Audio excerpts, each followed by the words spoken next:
أشهد أن لا إله إلا الله.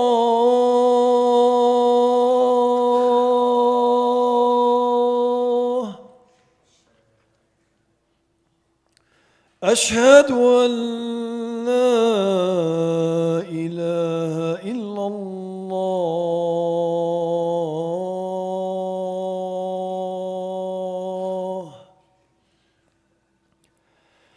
أشهد أن محمدًا رسول الله.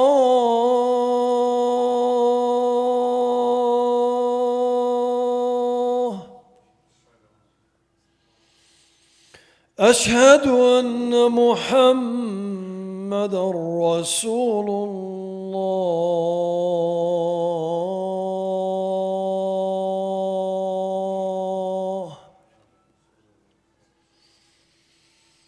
حي على الصلاة.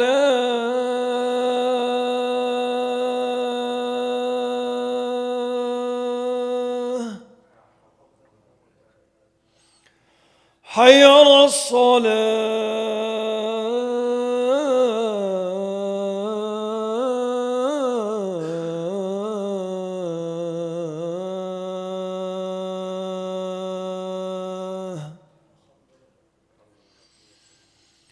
حي على الفلاح.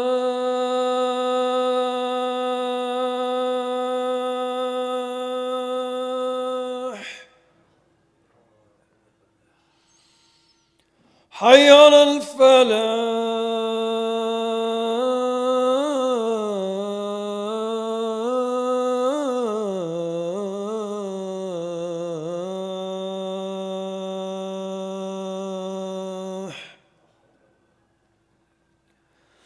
الله أكبر.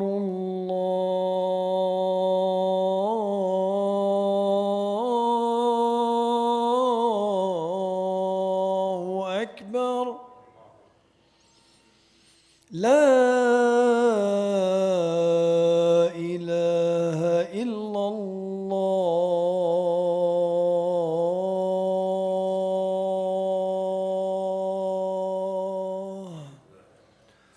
حق دائما وابدا لا اله الا الله. اللهم صل على محمد وال محمد كما صليت على ابراهيم وال ابراهيم وبارك اللهم على محمد وال محمد كما باركت على ابراهيم وال ابراهيم في العالمين انك حميد مجيد. اللهم ربنا الدعوه والصلاه القائمه اتي محمد الوسيله والفضل والدرجه الرفيعه العليا وبعثه الله مقام محمود. رضينا بالله ربا والاسلام دينا وسيدنا محمد صلى الله عليه وسلم.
السلام عليكم ورحمة الله وبركاته.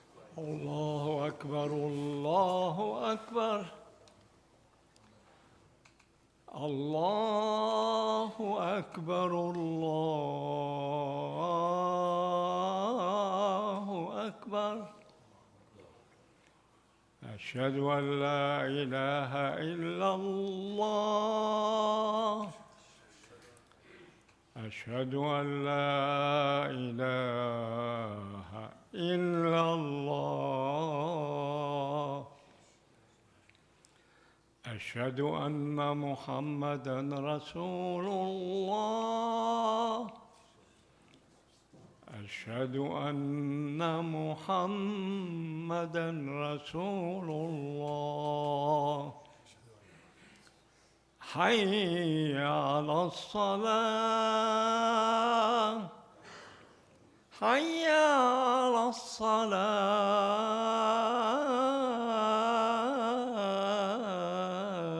الصلاة حي على الفلاح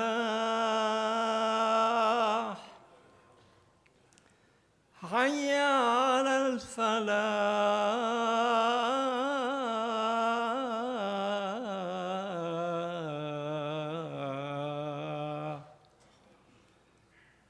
الله أكبر الله أكبر لا إله إلا الله.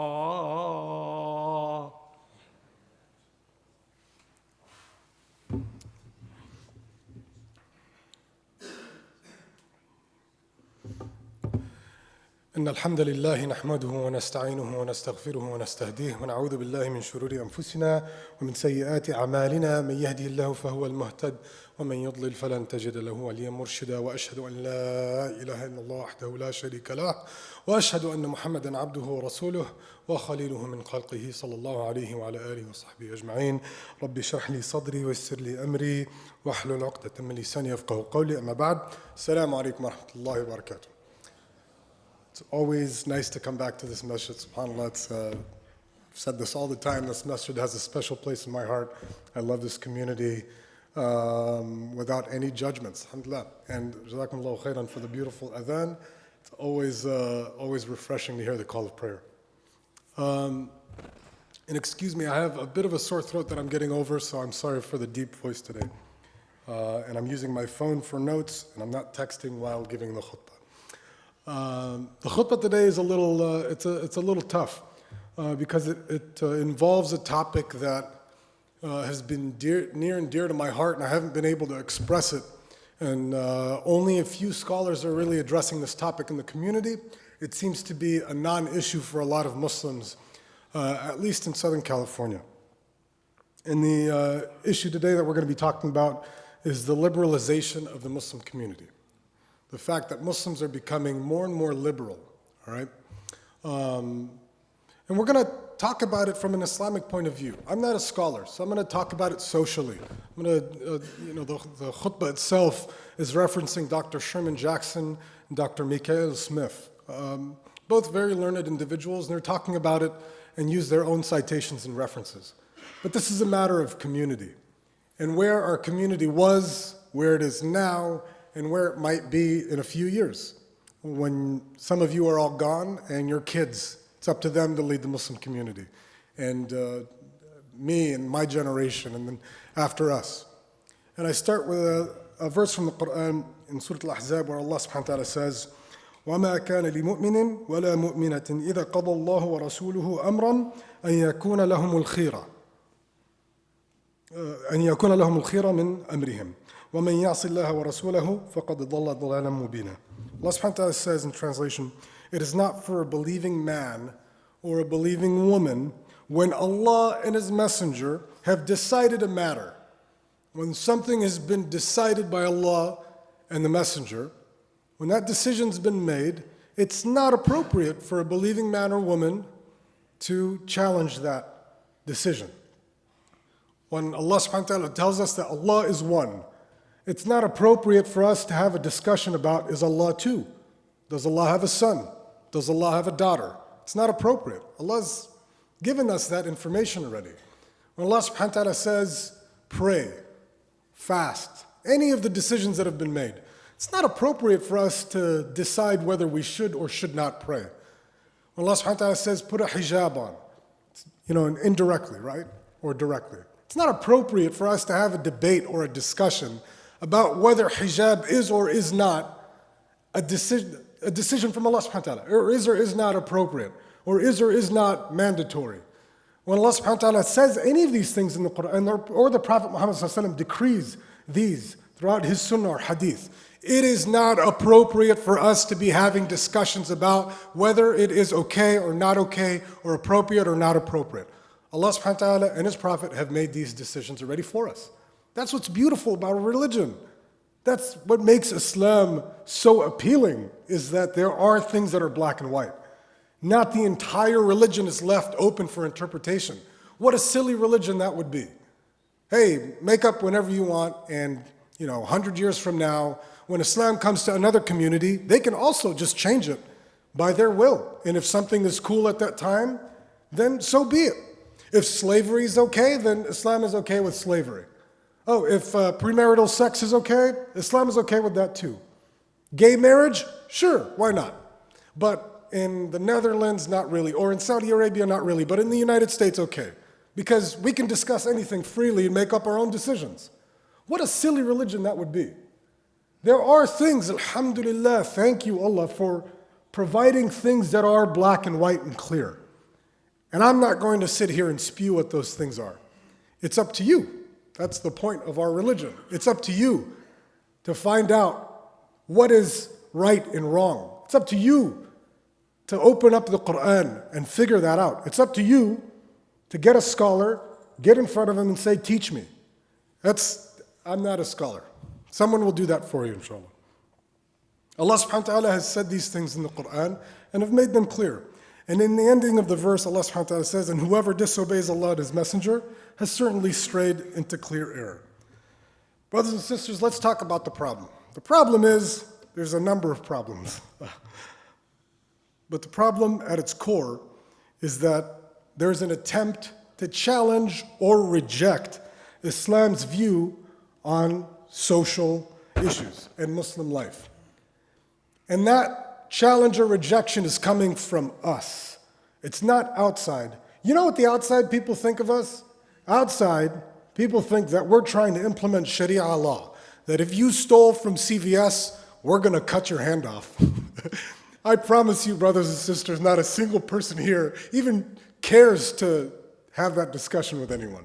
But this is what the likes of conservative America feel like. Steve Bannon has the president's ear, and the rest of conservative America are worried that we're here to implement Sharia law. What a ridiculous notion. On the flip side, most masajid couldn't run away farther from Sharia law. Most masajid wouldn't dare talk about jihad. Most masajid wouldn't dare touch on anything slightly controversial in an American topic.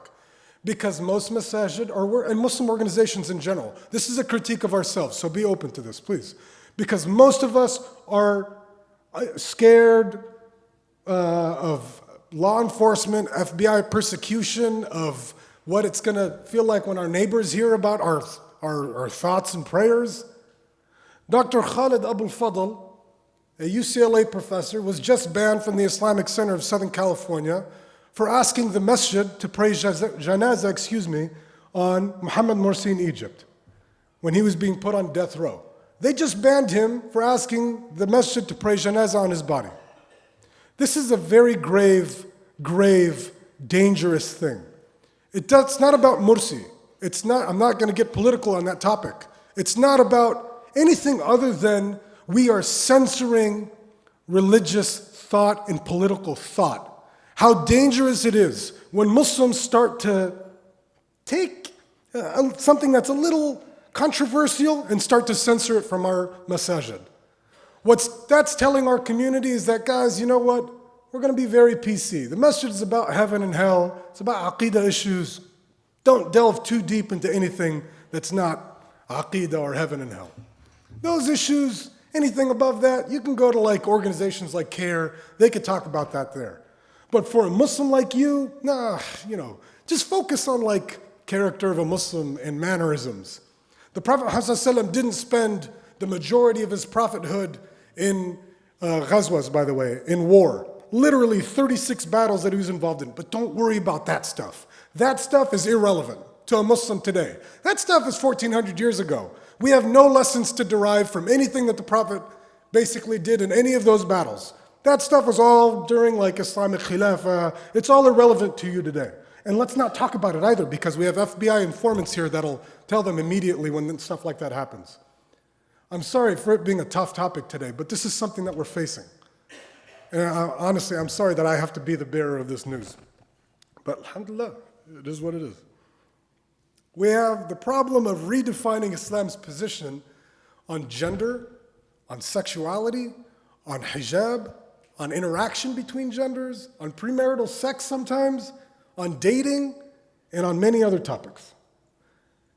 There are social Muslim bloggers now who have an opinion on Islam, mashallah, because they've read some articles. We have Neil deGrasse Tyson, the famous astrophysicist, so boldened to give Muslims advice on when to break our fast. Hey guys, you've been doing it wrong this whole time. The Quran says when it's dark and you've been breaking your fast at sunset, you all must be stupid. Neil deGrasse Tyson understands Arabic and understands the meaning of dark. He just took the translation and said, oh, it says dark in your Quran, therefore you're breaking your fast 15 minutes early. You should be breaking your fast 15 minutes too late, because he's Neil deGrasse Tyson. And you know what some Muslims did? You're right, Neil deGrasse Tyson. We'll break our fast 15 minutes later than what Allah subhanahu wa ta'ala says in the Quran in the Arabic language. This is so silly. It's so crazy to me that we've allowed this to happen. He's an amazing scientist, by the way. This is not a knock on him, but it's a knock on his bold ridiculousness to tackle issues of Islam without having any understanding of the religion, without even having an understanding of the Arabic language. Something so basic that our children can tell him to be quiet on. It's amazing. But we have these issues that we have today. We have these really major issues. A 2017 poll, this is just a couple years ago, showed that Muslim Americans are more in favor of gay marriage than evangelical Christians. Listen to that for a second. 2017 poll showed that Muslim Americans are more in favor of gay marriage than Christian evangelicals. I don't know what your position on gay marriage is, and I'm not going to give you a position that you should be of today. I'm just showing you the fact that Muslims are becoming more and more liberal. A balanced Islam is going to stop existing in a few years because we're leaning so far left. And part of it is because we have an idiot in the White House that is so far right. And so we feel threatened, and therefore we take our religion with us to the far left, to try to feel normal, to try to feel accepted, to try to feel like we're part of society. I have gay friends, and it's tough, man. It's tough having the positions that you have to take in Islam sometimes. It's not easy. But the Prophet Muhammad ﷺ didn't come down to make friends with everybody. This is not a dating website. The Prophet Muhammad ﷺ came down to free humanity from its shackles of ignorance, of flaws, of greed, of all of those things. That's why the Prophet Muhammad ﷺ came down, to help us, to lift humanity into a better place, not to just go with the flow. He came to go against the river. That is the point of his prophethood, of Sayyidina Musa's prophethood, and all of the prophets. Allah subhanahu wa ta'ala sent us this message not to agree with everybody in the world. That's why he went to war, because of disagreements, because of statue worshiping, because of silliness. That's the point. But we, for some reason, have felt like our life is at stake, and it has been. Muslims, honestly, have died. Sisters have been disgraced. My own sister, I remember her hijab ripped off in high school. And this was post 9/11. And this was years ago. But it's still happening today. Our Muslim communities, sometimes I swear I'm fearful for it because I'm just waiting for the next article to come out that says the next shooter targets this message. Wallah, it's so sad. And so what do? We double down on being more like everybody else. And I don't know how many countless scholars have talked about this being extremely dangerous. That we have to have our own identity. And that identity can't be rooted in these two things. I'll talk about it right now.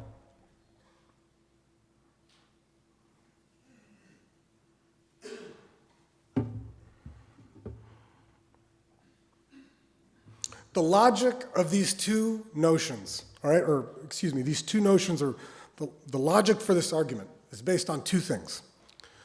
Number one, today, and young Muslims are growing up with the same logic, all right? An appeal for public reason for conflict resolution, all right? This is what Sheikh Mikhail says.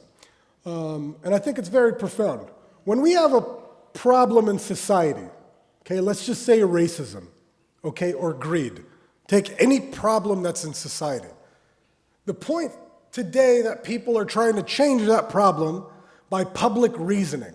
My logic and your logic and his logic and her logic, together we can come up with a solution for that problem. That's a major problem, okay? That's a major problem. With all of the big problems in society, we're not smart enough. I'm just going to say it bluntly. We are not smart enough to tackle major problems as a community, as a society. That is why Allah subhanahu wa ta'ala exists and why we believe in Allah. Because we know that Allah subhanahu wa ta'ala created this whole world and therefore has given us solutions to the major problems that we're going to face. Right? That's why He gave us food. You can't survive without food, so He gave us food. You can't survive without water, here's some water. The system that He's created for us is based on something real, from something divine, from Allah subhanahu wa ta'ala. So why do we think that we are better than Allah subhanahu wa ta'ala in creating a system that can tackle those issues? When we say things like, you know what? You're right. Hijab isn't really a thing ordained by Allah. Modesty is. Modesty is what Allah subhanahu wa ta'ala really intended to tackle. But hijab is not needed anymore because now I'm modest. Don't worry about hijab, sisters. It's not a thing. Allah subhanahu wa ta'ala said, there's some ayahs, there's some disagreement, and I know the Prophet, they wore hijab at that time, but today, in this day and age, sexism doesn't exist anymore, and men don't look at women badly. So don't worry about the hijab. Your modesty is inside. As long as you feel modest, you are good to go. This is the point that we're missing. And this is the logic that is being spread around our community, unfortunately. Maybe not with our community specifically here, but in general. You have Muslim apologists, so-called scholars, you have social media bloggers. They're playing such an important role in spewing this stuff, in spreading this. The second point is a rejection of authority.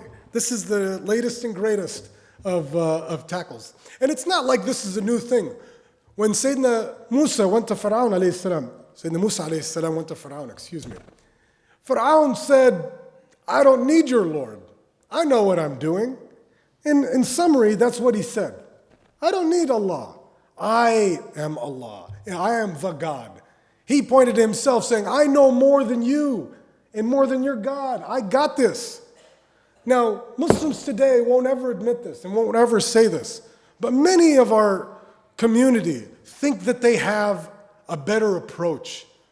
Brothers and sisters, that's backwards thinking. We don't want to associate with that scholar because that scholar isn't a reformed Muslim. That scholar isn't from this country. How is he going to know? How is he going to know what the trials and tribulations, what issues we're going through? We need to only listen to American-born Muslims. And American-born Muslims are people that are educated and are people of knowledge. They have PhDs. Oh, a PhD in Islamic education? This must be the highest level of Islamic thought that you can get. And I know I'm being facetious and sarcastic, and excuse the over-sarcasm. But Allah, I talk to some of these people sometimes, and me, an unscholared, unprofessional person when it comes to Islam, and very easily go after some of this thought with just basic Islamic logic. I won't have to name any names in this khutbah today, but so many of us in the community, so many people that we listen to, bring Islam to a logical level or an educational institution and think that free thought, that they have the authority to speak on Islam's behalf. And not only that, give rulings on Islam's behalf. Give fatwas and give whatever you'd like. Yeah, I got this. But have never classically trained under any other scholar, haven't even memorized the Quran, don't know the basic grammar of the Arabic language to deduce whether this was, what sabab al-nuzul is. None of that stuff, all right? None of the stuff that we've always taken as a given. That's something, this is given. If you're going to approach Islam from an intellectual standpoint and make some decisions for the community, there are some givens. Each of you individually, we can all read the Quran, open up hadith, and we can generally make our own interpretation. Does this apply to us seriously or to the community? No. But you can do that whenever you want. You can do that right now after the khutbah's done. But do we apply this stuff for the rest of the community? That's when it becomes extremely dangerous.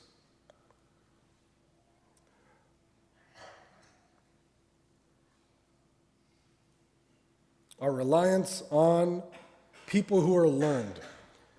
This is in no means a direct insult to Muslim organization leadership or the boards of masajid or any of that. I have much respect for all of these people who are putting their lives on the line, their money on the line to run these organizations. Their families sometimes are in peril because their time is focused on leading the Muslim community. But so many times, subhanAllah, our communities are formed by doctors, lawyers, engineers, extremely intellectual people. But very rarely do we put people of knowledge or scholars and give them the same amount of power that the board has. We don't want that. We don't want that. And again, this is not about this community. I actually don't know anything about the structure of this community. This is just in general. So many Muslim organizations, so many masajid, rarely have people of knowledge that are making decisions with the board on them. This is very dangerous. And it's for very specific reasons, by the way. Some ill will, some misinformed. But we've basically taken the intellectual authority on Islam, that knowledge that Allah subhanahu wa ta'ala has given to this scholar and this scholar and this scholar has been passed down to generations and generations. And we've told them, you know what? Your focus should be on teaching the rest of the community. You don't really have an opinion on the administrative side of the masjid. But the problem is, a lot of these organizations aren't making administrative decisions sometimes. They're making decisions I'll give you an example. This is a personal example, and by all means disagree with me after the khutbah. We invite law enforcement into the community and the FBI and so on, and we want to be partners with them. We don't invite them from a position of power. We invite them to talk about extremism in our community, some baloney garbage like that. We don't invite them to say, hey, sheriff, we're going to elect you in the next election. What have you done for the Muslim community? Are you teaching your officers about Islam and Muslim engagement and how to engage in people's houses and how to treat women? We don't talk about the injustices that are occurring and keeping them accountable like literally every other religious entity in this country. We take a back seat and say, you're right, extremism does exist within our youth. And we're going to do a bunch of khutbahs about how you should not be an extremist. The silliest thing I've heard, Allah, is so sad. We take the opposite approach. The izzah that Islam gave us, that Sayyidina Umar radiallahu anhu talked about, has been an izzah of, let's look at, we need more doctors, more lawyers, more intellectuals. We need people in media and in Hollywood, because that will give us izzah. That'll make us proud. We need all of these people in Congress. We need a Muslim president, because then that will make us proud. Sayyidina Umar talked about this. He didn't talk about this because stature gave him, the sense of izzah. I don't even know pride is not really the correct translation. The sense of pride. Sorry, brothers and sisters. I'm sure one of you has a better response, but please don't blurt it out. Sayyidina Umar talked about this saying, Azzana Allah al-Islam, that Islam gave us izzah. It wasn't because I worked for so-and-so company and I know so-and-so and I am so-and-so. It's because Islam gave us izzah. His dedication and passion for the religion gave Muslims who were a bunch of Bedouins in a desert, irrelevant on the world stage. The Persians didn't even want to conquer Arabia, didn't care for it. The Romans never even stepped in it, they didn't care. It was just a bunch of Arabs in the desert. What are they going to do? Palm trees, dates, and Arabs? What are they going to do? That's why they never even went there, to conquer them before Islam. No one cared. Azzana Allahu bil Islam. Islam gave them izzah and gave them the platform to conquer the rest of the world. 1 billion Muslims from a bunch of Bedouins in a desert. Do you think they had the knowledge and prosperity that everybody else had? Brothers and sisters, this khutbah is about going back to basics. It's about going back to basics. It's about going to a time when things were simple. It's about going to a time where your decisions were based on knowledge, where our decisions are based on evidence, where our actions are based on sincerity, and that sincerity is based on something real, like the Quran, the Hadith, the Sunnah, the 1400 years of history that we have as Islam. This is not the first time in history a community is going through this. You know what other community went through the same thing we're going through? Catholics. Catholicism did this, and Charles Taylor is a famous American scholar. He's talking about the Catholic community in the United States. Listen to this. This is a very troubling fact. The Catholic community went through the same thing that we were going through, this kind of liberalization of the community. And it got to an extent where the Catholic community in the United States became so entrenched in American thought, social norms, and everything else, that it started to affect world Catholicism. And for most of us, I think we would say this is a good thing, all right? The Pope being a social justice activist, the Pope speaking against the injustices in his church is an amazing thing. The scary thing is if we allow our community to go so far left and not be balanced, so far left without being balanced, we can inherently affect the rest of the world Muslims. In Saudi Arabia, they're putting scholars on death row. Why? Disagreement, political disagreement.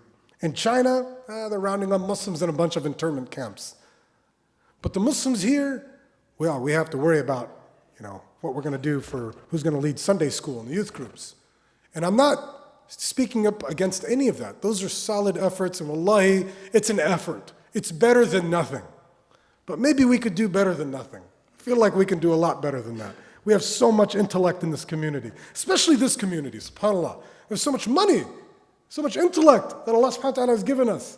This is a responsibility. This is a big responsibility on us to be able to effectively and better the community around us.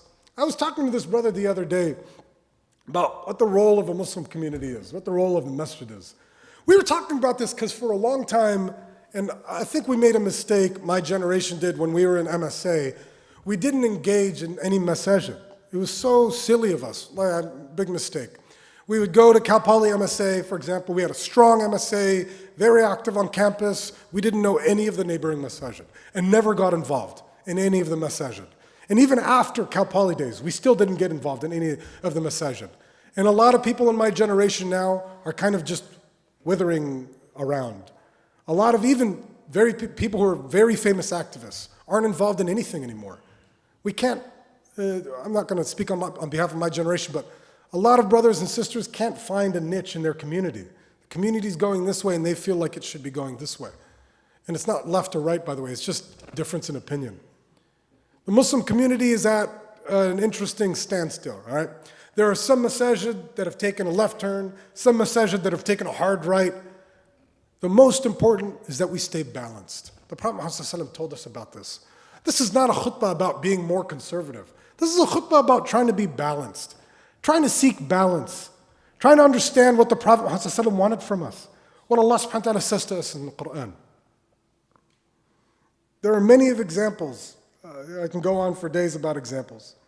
But at the end of the day, Dr. Sherman Jackson makes a very important point, that no matter how much you nourish this fish in a bowl, no matter how much you feed it, no matter what environment you give it, no matter how pretty it is, it doesn't matter. If the water is contaminated, the fish is going to die. It doesn't matter. The fish will die. قولوا قولي هذا واستغفر الله العظيم فيقم من استغفرين استغفر ربكم إنه كان غفارا.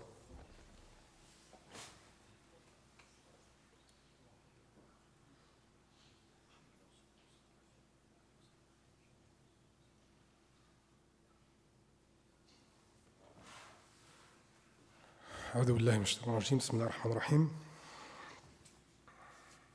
So where does that leave us today? It leaves us basically in a decision-making environment, right? We, as a community, alhamdulillah, have the ability to make decisions. We have the ability to tell Muslim organizations, to tell the boards of the masajid, to tell you and me to be involved in a very real way. We have the ability to learn. Allah subhanahu wa ta'ala has given us a brain. We're not elephants or monkeys. Well, they're pretty smart. That's a bad example. But alhamdulillah, Allah subhanahu wa ta'ala has given us the ability to learn. This is about going back to the basics to tackle very big problems, brothers and sisters. My plea today is that we all make a concerted effort to learn our religion and to understand the balanced approach that the Prophet Muhammad ﷺ took in his religion.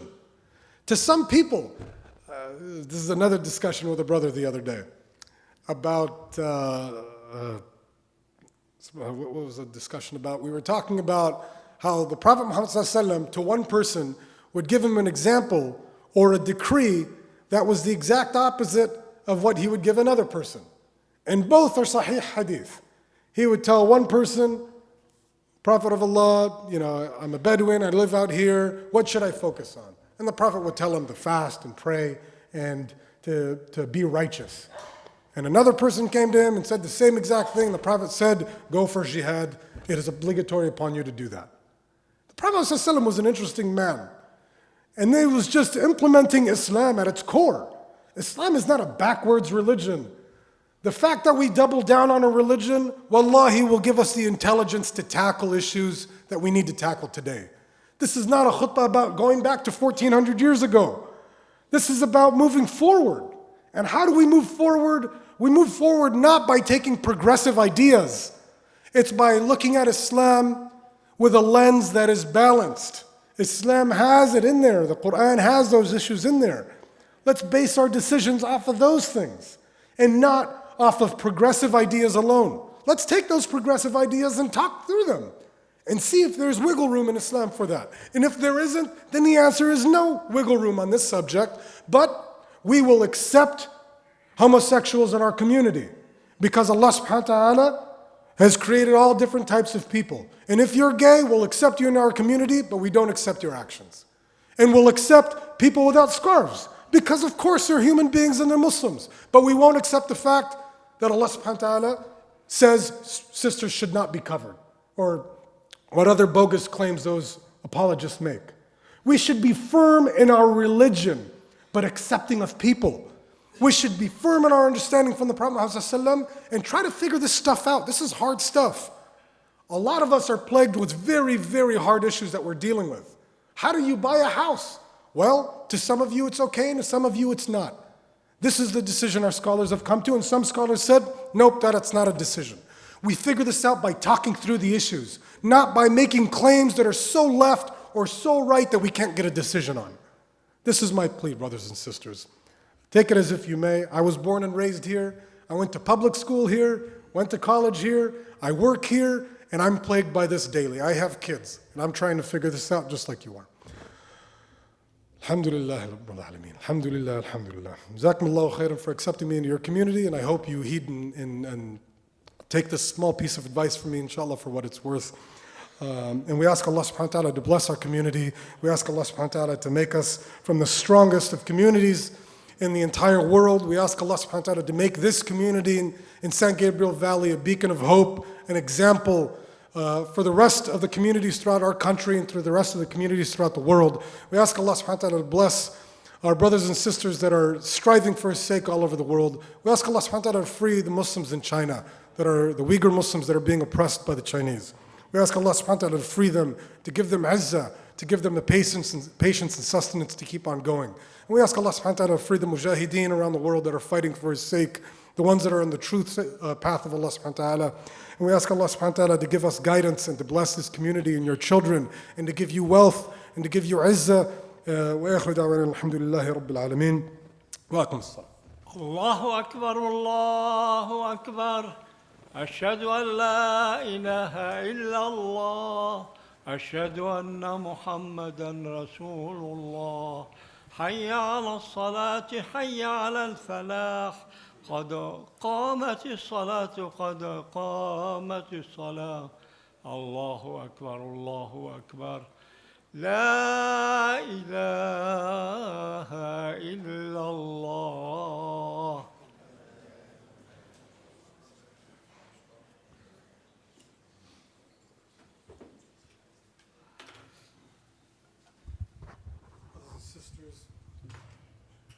Brothers and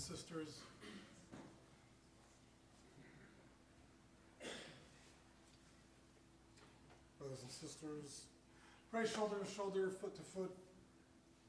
Please finish the last rows if they're not finished already. Try to focus on your prayer, inshallah.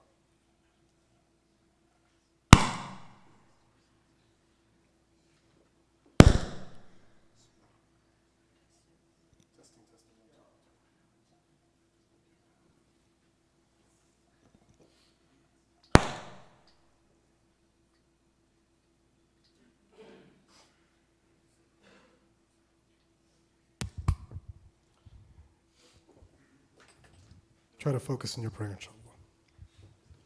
Allahu Akbar.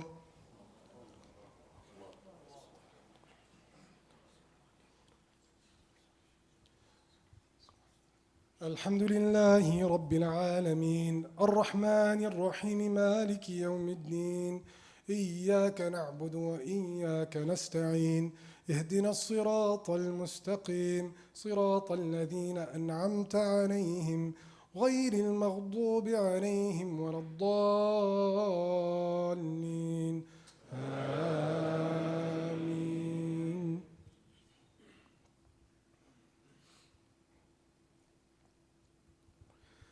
سبح اسم ربك الأعلى الذي خلق فسوى والذي قدر فهدى والذي أخرج المرعى فجعله غثاء أحوى سنقرئك فلا تنسى إلا ما شاء الله إنه يعلم الجهر وما يخفى ونيسرك لليسرى فذكر إن نفعت الذكرى سيذكر من يخشى ويتجنبها الأشقى الذي يصلى النار الكبرى ثم لا يموت فيها ولا يحيا قد أفلح من تزكى وذكر اسم ربه فصلى بل تؤثرون الحياة الدنيا والآخرة خير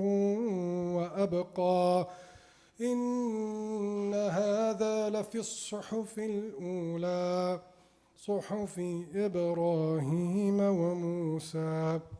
الله أكبر.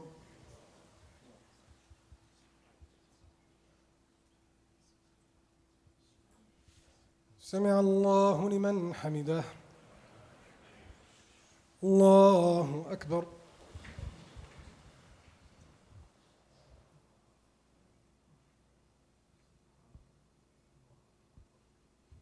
الله أكبر. الله أكبر.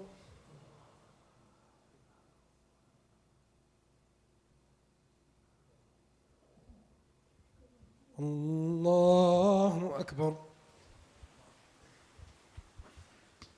الحمد لله رب العالمين الرحمن الرحيم مالك يوم الدين إياك نعبد وإياك نستعين اهدنا الصراط المستقيم صراط الذين أنعمت عليهم غير المغضوب عليهم ولا الضالين آمين.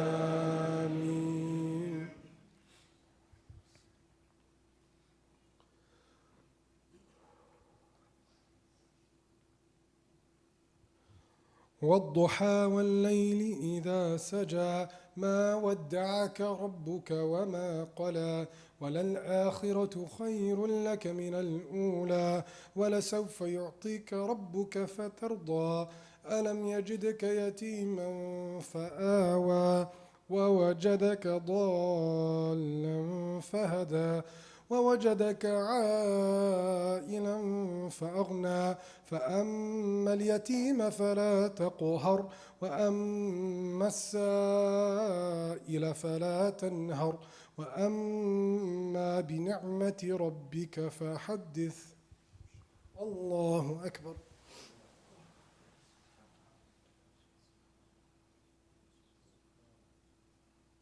سمع الله لمن حمده.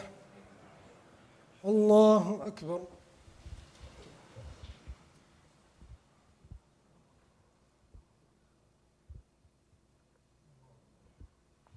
الله أكبر. الله أكبر.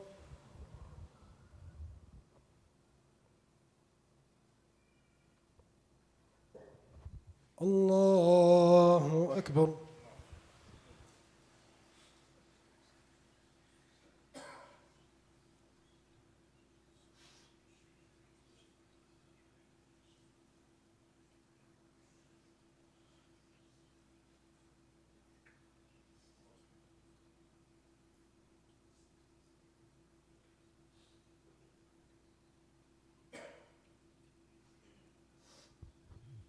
السلام عليكم ورحمة الله. السلام عليكم ورحمة الله.